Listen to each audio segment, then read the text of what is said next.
why does Sandy Cheeks choose to live in Bikini Bottom? This question has existed since the beginning of SpongeBob SquarePants because why? Why would a land mammal from Texas willingly move to the bottom of the ocean? Is she down here for legitimate research? Or is she on some kind of secret mission? Or is the internet right and Sandy has been spying on Bikini Bottom the entire time? But there's one thing that's been bothering me for quite a while. The spy theory always sounded cool, but nobody ever explains the actual job. Like, spying on what? For what reason? So I said to myself, fine, let's solve this theory for good. I'm gonna trace Sandy's role from the ground up. Like, see what she does, what she builds, what she's involved in, and see for myself if Sandy Cheeks' spy theory survives the evidence. And what surprises me is that the answer is not something I'd ever expect. Now, before we go any further, if you've ever fallen down the SpongeBob theory rabbit hole, you've probably heard Alex Bale's Bikini Bottom television theory. The idea that SpongeBob is basically an underwater documentary, and Sandy's spy theory is part of what makes that conspiracy feel plausible. He said that Sandy might be working for the French narrator and carrying out some hidden agenda to help him. And while it's interesting, I found that Sandy's job desk as a spy is underexplained, to say the least. So no, I'm not here to re-explain the entire television theory. My scope is simpler and way more annoying. I just want to know what we know about Sandy's role underwater, and what's the most realistic explanation for her having a direct line to the Frenchie narrator. That's it. That's our goal. With that being said, to get there, we can't start with Frenchie right away. We start with the boring foundation. What do we actually know about Sandy Cheeks? In the first 3 seasons alone, the show never explains much about Sandy's background. It just presents her as a fact of life. She's a squirrel living in a tree dome, she's absurdly smart, and she builds cutting-edge tech as some sort of hobby, including a spaceship. I've been to the moon. There are no aliens. Then in the episode Texas, we get an explanation of how she originated from Texas and has lived the life of a cowboy since a young age. I'll always be a Texas girl. I wanna go home. But there's still no explanation as to how or why she left Texas in the first place, or what made her move to Bikini Bottom. And that unanswered why becomes way harder to ignore once we hit season 4. In Chimps Ahoy, Sandy is in distress because she said her bosses, the chimps, are coming to inspect her work. They're coming! The chimps are coming! Oh? My bosses! They're coming for an inspection! And if she can't impress them with an invention, she'll be forced to leave Bikini Bottom. Now, aside from how the plot turns into a bunch of nut machines and a banana peeling robot, there are a few details in that episode that matter way more than the nut jokes. For one, all the chimps are named Professor Percy, Dr. Marmalade, and Lord Reginald. And they all sound British. Lord Reginald, are you all right? I seem to have ruptured my pomposity. They're all board directors from a surface company called Tree Dome Enterprises Limited. And according to them, this company is the one funding Sandy's Tree Dome and research. Which immediately raises the question, why would a company from Britain be funding a Texan scientist to do research at the bottom of the ocean, especially when none of the inventions Sandy's tried have anything to do with underwater life? Frankly, I'm beginning to question the economic benefits of underwater tree domes. They even say they've been searching for a banana peeler for 117 years. Respectfully, you don't need to sponsor an underwater dome to solve that. You could definitely do that topside. So that gives us 2 possibilities. Either Tree Dome Enterprises has a hidden reason why they want Sandy underwater, or they didn't choose Bikini Bottom, Sandy did. It could just be that Sandy is the best mammal scientist on land, so the company is just paying for her to work wherever she decides to set up, which means Tree Dome Enterprises has nothing to do with Sandy's decision to work underwater. Then we're back to the same confusing question. Why did she pick the ocean in the first place? Now, earlier I said Sandy's inventions rarely have anything to do with underwater life, and the show kind of proves that over and over. Most of the time, Sandy's inventions are purely science-breaking machines. She made a teleporter in Squid Bob Tentacle Pants with its separator ray gun to fix the morphing problem. A shrink ray and cutting-edge submarine in Squid-tastic Voyage. There's also other stuff like rocket ships, the time capsules from PL 1413, and the vortex machines that we see in Doodle Bob Dimension. If anything, Sandy's almost never made a gadget that's used in espionage missions. Well, almost. In Season 5, Spy Buddies, SpongeBob and Patrick get a mission from Mr. Krabs to spy on Plankton and reveal his next big plan to steal the patty recipe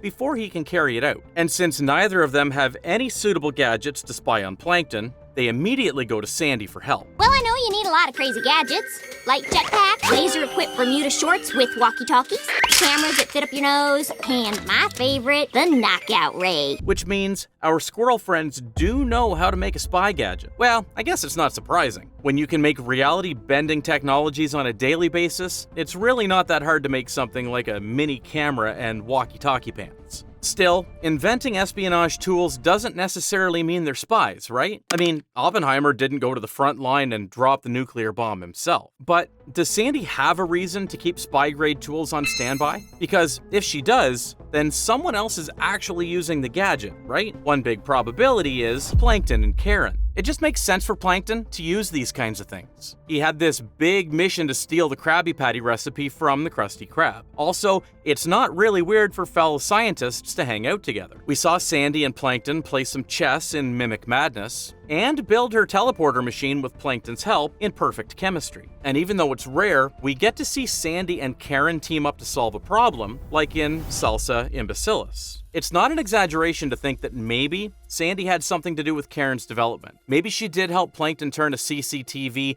into the supercomputer that Karen is today. I mean, the possibilities are there. So take that into account. It's not hard to see them working together on an espionage mission. However, even if that is true, I'm sure Sandy's only involvement was to help them make the gadget. Because if she did help them with a plan to steal the Krabby Patty, then the recipe would have fallen into Plankton's hands a long time ago. She's not as stupid as Plankton. But what about Plankton's nemesis, Mr. Krabs?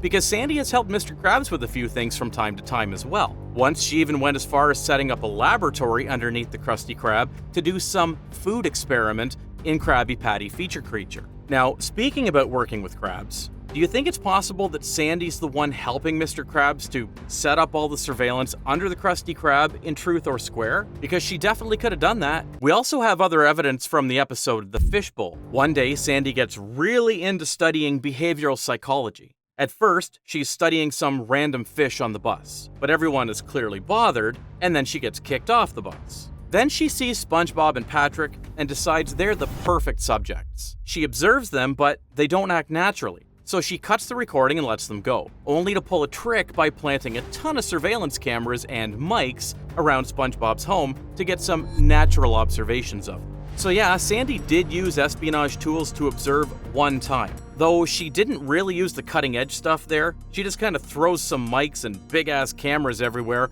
and in plain sight. So Sandy might just be the one helping Krabs there. However, there's something odd in that theory because do you think someone that sets up a surveillance camera would put one in her own home too? Because I see Sandy on one of the monitors too, right there. I don't think she's that oblivious. But maybe Sandy didn't work for anyone in Bikini Bottom. Our answer could be someone who doesn't reside underwater at all, because Sandy has some land-dwelling friends. The one person the show straight up calls Sandy's friend. Now, this is the evidence that actually sparks the whole Sandy is a secret spy conspiracy. In Feral Friends, Sandy is in the middle of a crisis because the green moon is devolving all the sea creatures, and when Sandy can't explain the phenomenon to Squidward, she opens up his smartwatch and straight up dials the French narrator.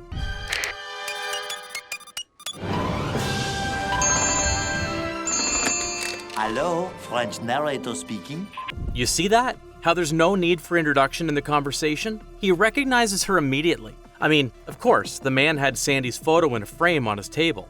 But then he does something even more important. He says he's been monitoring the green moon's behavior all day and explains exactly what it is, how often it happens, and how long it lasts. I have been monitoring the behavior of the green moon all day. So whatever Frenchie is, he's more than just a narrator. He's actively observing events in-universe and has information that Sandy doesn't. And just when you think it's a one-off bit, the show doubles down on SpongeBob's big birthday blowout. Because there's one scene where SpongeBob meets with the French narrator and says, Look! It's Sandy's friend Frenchie! Wee wee! Even SpongeBob knows him as Sandy's friend instead of a random scuba diver or the narrator. So yeah, that confirms Sandy does have a relationship with the Frenchie. Close enough that she could contact him at any given time. However, we still don't have evidence of Sandy working for him as a spy.